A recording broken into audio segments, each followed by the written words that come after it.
Hello everyone, welcome back to our channel Benchmark Study. आज हम लेकर आए हैं आरबीआई न्यूज सीरीज का पार्ट 6, जिसमें पहले के 5 पार्ट नहीं देखे, प्लीज उसको देख लीजिएगा, आपके एग्जाम के लिए काफी ज्यादा इंपॉर्टेंट रखते हैं। तो चलिए स्टार्ट करते हैं सीधा लेक्चर को और बढ़ते हैं फर्स्ट न्यूज की तरफ। सबसे पहली न्यूज है हमारी regarding interest rate on EMI based personal loans. अब देखिए होता क्या है, जब आप पर्सनल लोन लेने जाते हो तो आपको दो टाइप्स मिलते हैं। या तो जो आप पर्सनल लोन है उस पर इंटरेस्ट लगेगा आपका फिक्स्ड, या तो उस पर लगेगा फ्लोटिंग। ठीक है, तो अब आरबीआई क्या बोल रहा है, जिन कस्टमर्स ने फ्लोटिंग इंटरेस्ट ऑप्ट किया था उनको अब आपने ऑप्शन देना है कि वो फिक्स्ड में कन्वर्ट करा सकें। अब देखो फ्लोटिंग रेट इंटरेस्ट होता क्या है बेसिकली, मतलब आपका एक बेंचमार्क रेट रखा होगा। ठीक है, बेंचमार्क रेट रखा होगा, उस पर 1 या 2% बैंक एक्स्ट्रा लेगा। अब इसमें फ्लोटिंग में क्या होगा, जैसे बेंचमार्क जो इंटरेस्ट रेट है ये डिक्लाइन होगा, समझ लो ये पहले था 6%, तो आपको 1% मिला के 7% इंटरेस्ट देना पड़ रहा था बैंक को। अब फ्यूचर में अगर बेंचमार्क रेट हो गया 3%, ठीक है, तो 3 + 1 आपको 4% इंटरेस्ट देना पड़ेगा बैंक को। और वही अगर बेंचमार्क अगर बढ़ गया, समझ लो 10% हो गया, तो आपको 10 + 1 11% इंटरेस्ट देना पड़ेगा बैंक को। ठीक है, तो ये होता है फ्लोटिंग, मतलब जो चेंज होता रहता है टाइम के हिसाब से। अगर आपका बेंचमार्क इंटरेस्ट रेट बढ़ेगा तो आपका फ्लोटिंग रेट इंटरेस्ट भी बढ़ेगा, और अगर आपका बेंचमार्क रेट इंटरेस्ट घटेगा तो आपका फ्लोटिंग रेट भी घटेगा। ठीक है, तो ये होता है फ्लोटिंग। और फिक्स्ड में क्या होता है, फिक्स्ड में होता है आपका कि जैसे आपका 5 साल का लोन है, तो बैंक पहले ही बोल देगा कि आपको 5 के 5 साल आपको 8% पे लोन मिलेगा। ठीक है, कि मतलब आपको 5 साल तक 8% का इंटरेस्ट देना है। पर फ्लोटिंग में क्या होगा, इस साल कुछ और इंटरेस्ट होगा, अगले साल कुछ और होगा, उससे अगले साल कुछ और होगा। ठीक है, वो फ्लक्चुएट करता रहेगा according to his benchmark rate. ठीक है, तो यहाँ पे आरबीआई क्या बोल रहा है, अब आरबीआई बोल रहा है कि जो जो कस्टमर्स ने floating rate of interest opt किया हुआ था, ठीक है, तो अब बैंक को उनको ये फैसिलिटी देनी पड़ेगी कि वो फ्लोटिंग रेट से फिक्स्ड रेट में कन्वर्ट करा सके अपना लोन। अब ऐसा क्यों हो रहा है, देखो बेसिकली जब आप लोन लेते हो ना बैंक से पर्सनल लोन, तो पर्सनल लोन बेसिकली आपको आपकी सैलरी पे मिलता है। और हर बैंक का एक एक क्राइटेरिया होता है कि समझ लो एक पर्सन की सैलरी है 100 रुपए। ठीक है, तो जो सैलरी का होता है 40 to 60%, ठीक है, depends on bank to bank, ये बैंक टू बैंक वेरी करता है, पर इतना ही होता है मैक्सिमम। 40 से 60% तक का ही आप लोन दे सकते हो एज एन ईएमआई, मतलब आपको लोन उतना ही मिलेगा जिसके मुताबिक आपकी सैलरी का 40 से 60% ही किस्त जाए महीने में। मतलब आपने लोन ले रखा है 5 लाख का, ठीक है, 5 लाख का लोन ले रखा है आपने, और आपकी सैलरी है सपोज समझ लो 20,000 रुपए, तो वो लोन आपको उसी हिसाब से देंगे कि आपकी सैलरी का 40 से 60% कितना होता है, 40 से 60% होता है आपकी सैलरी का, देखो 8,000 या 12,000।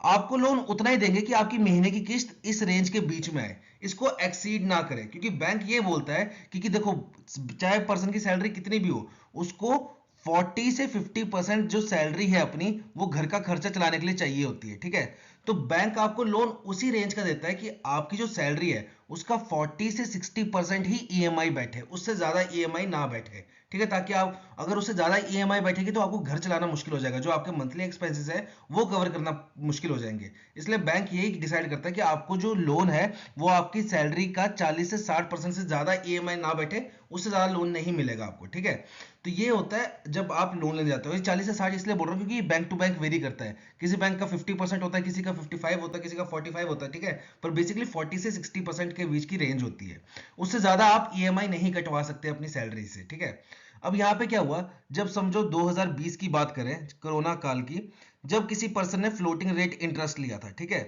तो वहां पे क्या हुआ होगा, उसकी सैलरी का जो भी उसका क्राइटेरिया होगा, जैसे 40% का किसी बैंक का क्राइटेरिया, तो उसको लोन दे दिया होगा ईएमआई बना के कि भाई आपकी 35% जो सैलरी है वो ईएमआई में चली जाएगी। और ये 5% का बफर इसलिए रखा होगा कि अगर फ्यूचर में अगर आपका फ्लोटिंग रेट बढ़ जाता है तो आपको ईएमआई भी बढ़ानी पड़ेगी। ठीक है, ठीक है, तो यहाँ पे क्या हुआ कि अब जो 2020 में था, गवर्नमेंट ने काफी ज्यादा डिस्काउंट दे रखा था लोन में। अब 2023 की बात करें तो अब काफी ज्यादा जो इंटरेस्ट रेट है काफी ज्यादा बढ़ गए हैं। तो काफी कस्टमर्स का क्या हो रहा है, ये क्राइटेरिया ना ओवर हो जा रहा है। देखो जैसे समझ लो एक बैंक था एबीसी, उसने क्राइटेरिया रखा था कि हम एक पर्सन की ईएमआई उतनी बनाएंगे सैलरी का 40%। ठीक है, 2020 में उन्होंने उनको फ्लोटिंग रेट पे इंटरेस्ट दिया और उसकी सैलरी का 35% ईएमआई बना दी।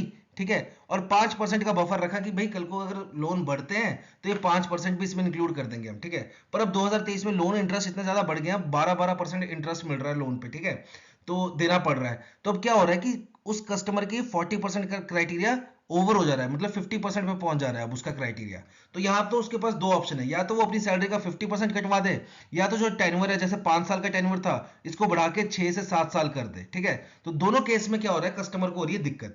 तो ये कस्टमर क्या कर रहा है, कंप्लेंट्स कर रहा है आरबीआई में। ठीक है, तो अब आरबीआई ने ये फैसला लिया है कि 31 दिसंबर 2023 तक सभी बैंकों को क्या करना पड़ेगा, अपने कस्टमर को एक ऑप्शन देना पड़ेगा कि जो आपका फ्लोटिंग इंटरेस्ट रेट है ना, इसको हम कन्वर्ट कर देंगे फिक्स्ड रेट पे, और आपको इतने चार्जेस देने पड़ेंगे उसके। ठीक है, ये सभी कस्टमर्स के लिए ऑफर निकालना पड़ेगा। और आरबीआई ने अब बोला है कि जो भी आप नए लोन करोगे, ठीक है, जो भी आप न्यू लोन्स करोगे फ्लोटिंग रेट पे, ठीक है, फ्लोटिंग रेट पे जो भी आप न्यू लोन्स करोगे, उसमें आपको पहले ही डॉक्यूमेंट में मेंशन करना पड़ेगा कि आपको कभी भी अगर बीच में इसको कन्वर्ट कराना है फिक्स्ड पे, तो आपको इतने चार्जेस देने पड़ेंगे और फिक्स्ड रेट ऑफ इंटरेस्ट इतना लगेगा। ये आपको लोन करने से पहले ही मेंशन करना पड़ेगा अब। और साथ ही साथ आपको ये भी बताना पड़ेगा कि आप कितनी बड़ी स्विच कर सकते हो, मतलब आप फिक्स से फ्लोटिंग में भी आ सकते हो, फ्लोटिंग से फिक्स्ड में भी जा सकते हो। ठीक है, तो बेसिक बात क्या थी आपकी कि आरबीआई ने क्या कहा है, फ्लोटिंग रेट ऑफ इंटरेस्ट को आप कन्वर्ट कर सकते हो फिक्स रेट ऑफ इंटरेस्ट में। ठीक है, और ये कब तक करना है, ये करना है आपको दिसंबर 31 2023 तक। ठीक है, और आगे आपको कस्टमर को ऑप्शंस देने पड़ेंगे कि कितना आप कितनी बार स्विच कर सकते हो एक लोन में। ठीक है, फ्लोटिंग से फिक्स्ड पे, फिक्स से फ्लोटिंग में। बढ़ते नेक्स्ट न्यूज की तरफ। नेक्स्ट न्यूज है आपकी रिगार्डिंग फेयर लैंडिंग प्रैक्टिसेस, जो कि आरबीआई ने नई गाइडलाइंस निकाली है। अब यहां पे आरबीआई क्या बोल रहा है रेगुलेटेड एंटिटीज को, कि जो व्यक्ति ने आपसे लोन ले रखा है, ठीक है, और वो उसकी पेमेंट नहीं कर पा रहा है टाइम टू टाइम, या ओवर ड्यू कर रहा है, या डिफंक्ट कर रहा है, तो उस पर आपने पेनल्टी लगानी है। और पेनल्टी कैसे लगानी है, as a penal charges, not as a penal interest. ठीक है, और ये कब तक आपने इंप्लीमेंट करना है, ये इंप्लीमेंट करना है आपने जनवरी 1 2024 तक। अब यहाँ पे रेगुलेटेड एंटिटीज कौन कौन सी हैं, तो यहाँ पे मेंशन की है मैंने सारी रेगुलेटेड एंटिटीज जो जो इसमें इंक्लूड है। ठीक है, यहाँ पे ध्यान देने वाली बात है कि एआईएफआई को भी इंक्लूड किया है। अब ये एआईएफआई क्या है, ये हमने कल वाली वीडियोस में देखा था, आरबीआई इन न्यूज पार्ट 5 वाली वीडियो जो कल हमने लॉन्च की, अपलोड की थी, उसमें हमने डिस्कस किया था। ठीक है, तो वहां पे देख लीजिएगा। अब यहाँ पे बात क्या है, देखो पैनल चार्जेस और पैनल इंटरेस्ट में फर्क क्या है। आरबीआई बोल रहा है आपने जो पेनल्टी लेनी है वो एज अ पैनल चार्ज लेनी है, not as a panel interest. ठीक है, अब यहाँ पे फर्क क्या है इन दोनों चीजों में। सपोज एक कस्टमर है, उसने लोन ले रखा है 1 लाख रुपए का, ठीक है, और वो ओवर ड्यू कर गया लोन। ठीक है, उसने कोई ईएमआई अपनी एक आधी किश्त नहीं दी। ठीक है, तो वहां पे उस पर लगेगी पेनल्टी। सपोज पेनल्टी है 3000 रुपए की। ठीक है, पेनल्टी है 3000 रुपए की। तो पेनल्टी आपकी दो तरीके से लगती है, एक लगती है आपकी पीनल चार्जेस और एक लगती है आपकी पीनल इंटरेस्ट। अब दोनों में फर्क क्या है, देखो पर्सन का लोन कितना है 1 लाख रुपए का, उसको इंटरेस्ट किस पे देना है, इस 1 लाख पे इंटरेस्ट भी देना है बैंक को। ठीक है, अब यहां पे अगर मैं पीनल जो मैंने पेनल्टी लगाई है, ठीक है, वो इस 1 लाख में जोड़ दूं, मतलब अब थोड़ा टोटल उसका लोन कर दूं मैं 1,03,000 रुपए, और उसको इंटरेस्ट पूरा इस पे देना है, तो ये क्या काउंट होगा, पीनल इंटरेस्ट। पर वहीं अगर मैं 1 लाख का लोन साइड में रखूं, ठीक है, जिसपे इसको इंटरेस्ट भी देना है, और 3,000 की पेनल्टी साइड में रखूं जिसपे इसको कोई इंटरेस्ट नहीं देना है, तो ये क्या काउंट होगा, पीनल चार्जेस। ठीक है, मतलब जब आपकी पेनल्टी पे कोई इंटरेस्ट नहीं लगता है, पेनल्टी अलग, और जो आपका प्रिंसिपल अमाउंट जो आपने लोन ले रखा है और उसका इंटरेस्ट अलग, ठीक है, वो होता है, तो क्या बोलते हैं पीनल चार्जेस। पर वहीं अगर पेनल्टी आपकी प्रिंसिपल अमाउंट में जुड़ जाती है और उस पर कंबाइन आपको इंटरेस्ट देना पड़ता है, तो वो क्या बोलते हैं पीनल इंटरेस्ट। तो आरबीआई ने पीनल इंटरेस्ट के लिए साफ मना कर दिया है और कहा है कि आप जो भी पेनल्टी लोगे वो एज अ पीनल चार्ज लोगे, मतलब पेनल्टी पे आप कोई इंटरेस्ट नहीं लोगे। अब एक कस्टमर 2 साल बाद भी अगर पेनल्टी देगा तो उसको कितना देना पड़ेगा, सिर्फ 3,000 ही देना पड़ेगा, कोई इंटरेस्ट नहीं देना पड़ेगा इसमें। ठीक है, क्योंकि इससे क्या हो रहा था, कस्टमर को ना डबल पैसा देना पड़ रहा था। अगर आप पीनल इंटरेस्ट अप्लाई करते हो तो देखो, एक तो 1 लाख का लोन लिया है, उस पर तो इंटरेस्ट दे ही रहा है बेचारा, ठीक है, साथ में 3,000 की पेनल्टी लगी, उस पर भी इंटरेस्ट देना पड़ेगा। अब उसका लोन बन गया टोटल एक तरीके से 1,03,000 रुपए का। ठीक है, तो इस पूरे अमाउंट पे उसको इंटरेस्ट देना पड़ रहा था, जिससे क्या हो रहा था, डबल खर्चा हो रहा था कस्टमर का। तो आरबीआई ने कहा है कि आपने ऐसा पीनल इंटरेस्ट कुछ नहीं लेना, आप सब कुछ जो लोगे आप पीनल चार्जेस लोगे। ठीक है, और एक किस किस पे अप्लाई नहीं होता, क्रेडिट कार्ड वगैरह पे, एक्सटर्नल कमर्शियल बोरोइंग पे ये अप्लाई नहीं होता है। ठीक है, साथ में आरबीआई एक चीज और बोलता है कि जो पेनल्टी लगेगी ये आप कैसे डिसाइड करोगे, जो कितनी पेनल्टी लगानी है, तो इसके लिए आपको अपना एक बोर्ड बनाना पड़ेगा और उससे अप्रूवल लेनी पड़ेगी। ठीक है, अपना बैंक का बोर्ड बनाओगे और वो अप्रूव करेगा कि भाई इस लोन पे इतनी पेनल्टी पड़ेगी, इस लोन पे इतनी पेनल्टी पड़ेगी। ठीक है, और यहाँ पे आरबीआई ने एक बात और बोली है कि आप इसमें भेदभाव नहीं करोगे, मतलब एक पर्सनल लोन है, ठीक है, जो कि एक हाई नेट वर्थ इंडिविजुअल ले रहा है, और एक पर्सनल लोन है जो आम जनता ले रही है, ठीक है, नॉर्मल पर्सन जिसकी इनकम 2 से 10 लाख तक है। ठीक है, तो ये दो पर्सनल लोन ले रहे हैं, तो इन दोनों में पेनल्टी जो लगेगी वो सेम लगेगी। ठीक है, ऐसा नहीं है कि ये बड़ा हाई फाई कस्टमर था तो इस पे पेनल्टी पे डिस्काउंट दे दो और ये नॉर्मल पर्सन है इस पे पेनल्टी ज्यादा लगा दो, नहीं। एक कैटेगरी में पेनल्टी का रेट कॉमन रहेगा, ठीक है। और साथ ही साथ जो इंडिविजुअल की पेनल्टी होगी, वो जो नॉन इंडिविजुअल कौन होते हैं आपके, फर्म्स होती हैं जो आपकी, जैसे बिजनेस फर्म्स होती है, जो कंपनीज वगैरह होती हैं, तो जो इंडिविजुअल की पेनल्टी होगी वो नॉन इंडिविजुअल के कंपैरिजन में कम होनी चाहिए, ठीक है। तो ये आरबीआई ने फेयर लैंडिंग प्रोसेस निकाला है, ठीक है। बढ़ते हैं नेक्स्ट न्यूज की तरफ। तो नेक्स्ट न्यूज है आपकी रिगार्डिंग एमएसएमई क्रेडिट के बारे में, जो हम एमएसएमई को लोन देते हैं उसके बारे में। तो देखो एमएसएमई को जो लोन देते हो वो आपका पीएसएल में भी आता है, प्रायोरिटी सेक्टर लैंडिंग में भी आता है, और बैंक का टारगेट कितना होता है 7.5% ऑफ एएनबीसी, ठीक है, एनुअल नेट बैंक क्रेडिट का 7.5% इसको एमएसएमई को देना होता है अंडर प्रायोरिटी सेक्टर लैंडिंग, ठीक है। तो यहां पे क्या हुआ है, जो एमएसएमई को हमने लोन दिया है वो बड़ा तो है पर पिछले साल के कंपैरिजन में काफी कम बढ़ा है, ये बात है। तो देखो यहाँ पे दिया हुआ है कि जैसे हमने मीडियम इंटरप्राइजेस को जो लोन दिया है उसमें ग्रोथ कितने की हुई है 13.2% की, पर पिछले साल इस टाइम पे कितनी ग्रोथ थी 47.8% की। तो देखो इंक्रीज तो हुआ है पर इसके कंपैरिजन में काफी कम इंक्रीज हुआ है। वहीं अगर हम माइक्रो एंड स्मॉल इंडस्ट्रीज की बात करें तो देखो 13% का ग्रोथ हुआ है, पर पिछले साल के कंपैरिजन में कितना कम है, देखो पिछले साल कितना था 29.2, उसके मुकाबले में 13% काफी कम है, ठीक है। तो ये तो बात होगी आपकी डाटा की, ठीक है। पर यहां से आपका एक स्टैटिक का क्वेश्चन भी बन सकता है, micro small and medium enterprises, ठीक है, इनके कैटेगराइज करने का क्या क्या क्राइटेरिया है, ये भी क्वेश्चन बन सकता है। तो देखो इनको दो तरीके से कैटेगराइज करते हैं हम, एक होता है इनका एनुअल टर्नओवर, ठीक है, एनुअल टर्नओवर, और एक होता है इनका investment in plant and machineries and equipment. इन दो तरीके से हम इनको कैटेगराइज करते हैं, ठीक है। अगर जो मैंने इन्वेस्टमेंट की है, ठीक है, वो मेरी अप टू 1 करोड़ है, अप टू 1 करोड़, और जो मेरा एनुअल टर्नओवर है वो अप टू 5 करोड़ है, तो वो क्या किस कैटेगरी में आएगा, वो आएगा आपका माइक्रो कैटेगरी में, ठीक है।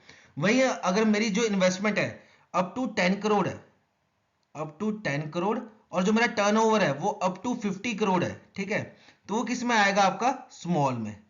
और वहीं अगर मैं मीडियम की बात करूं तो मीडियम में क्या होगा, अगर मेरी जो इन्वेस्टमेंट है वो अप टू 50 करोड़ है और जो मेरा टर्नओवर है वो कितना है अप टू 250 करोड़, तो वो मेरा किस कैटेगरी में आ जाएगा, मीडियम कैटेगरी में। तो यहां से आपका स्टैटिक का क्वेश्चन भी बन सकता है, ठीक है। तो ये बात भी ध्यान रखिएगा कि स्टैटिक का क्वेश्चन भी बन सकता है आपका यहां से। तो माइक्रो के लिए क्या होगा 1 करोड़ 5 करोड़, स्मॉल के लिए 10 करोड़ 50 करोड़, इनमें एक एक जीरो लगा दो, ठीक है, तो स्मॉल के लिए बन जाएगा। और मीडियम के लिए क्या क्या बन जाएगा, इनको ये देखो 5 इंटू 1 10, ठीक है, 5 इंटू 1 5 और 0 50 करोड़, और 5 इंटू 50 250 करोड़। ये क्रॉस मल्टीप्लाई वाला सिस्टम है, ठीक है। जैसे इसको इससे मल्टीप्लाई कर दो 5 इंटू 10 50 करोड़, और 5 इंटू 50 250 करोड़। तो ऐसे याद कर लेना आप, ठीक है, 1 करोड़ 5 करोड़ 10 करोड़ 50 करोड़ 50 करोड़ 250 करोड़, ठीक है। तो ये आपका कैटेगराइजेशन का मेथड।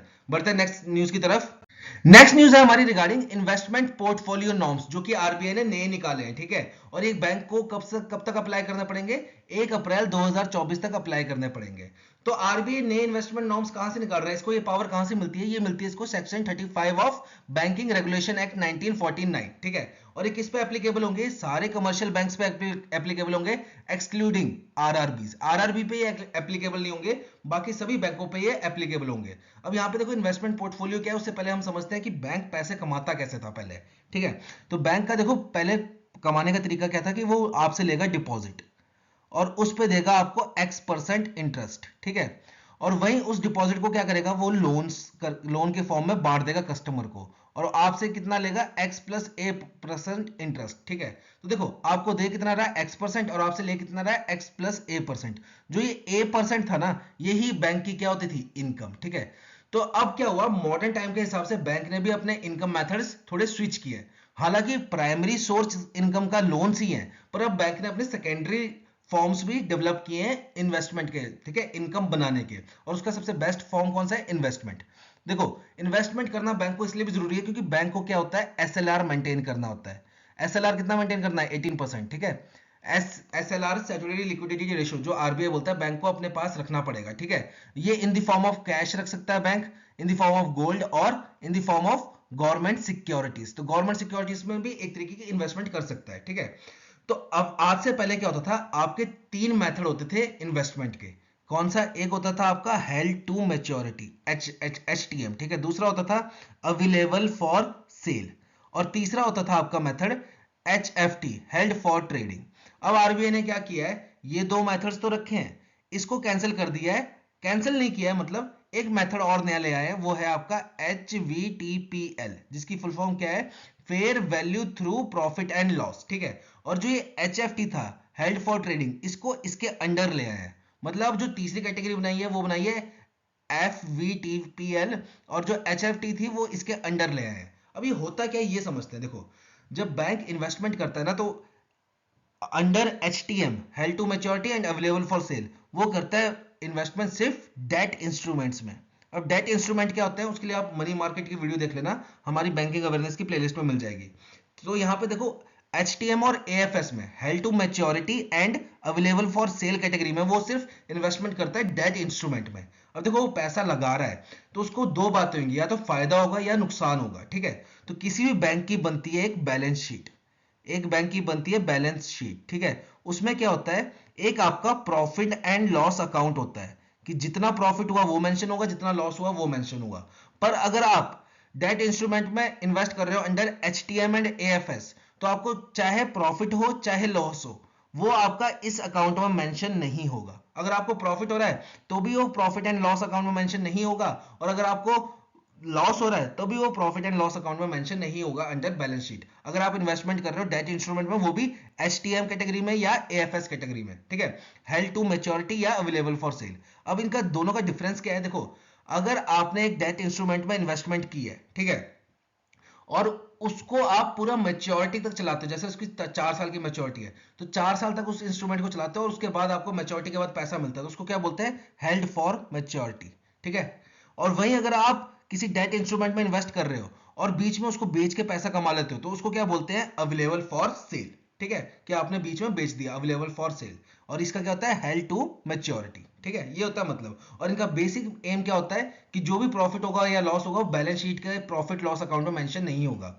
वहीं अब जो तीसरी कैटेगरी निकाली है, FVTPL, fair value through profit and loss, इसमें आप स्टॉक्स में इन्वेस्ट कर सकते हो, ठीक है, म्यूचुअल फंड में इन्वेस्टमेंट कर सकते हो, ठीक है। ये चीजें आपको लेवरेज दे रहा है FVTPL, मतलब इसमें थोड़ा डायनामिक ट्रेडिंग कर सकते हो आप। इसमें तो क्या है, स्टैटिक ट्रेडिंग है, मतलब एक बार आपने खरीद लिया, इसको रखे रखो बीच में, और जब मैच्योरिटी होगी तब बेचोगे, या तो फिर बीच में आपको कोई भी प्रॉफिट लगा तब बेचोगे।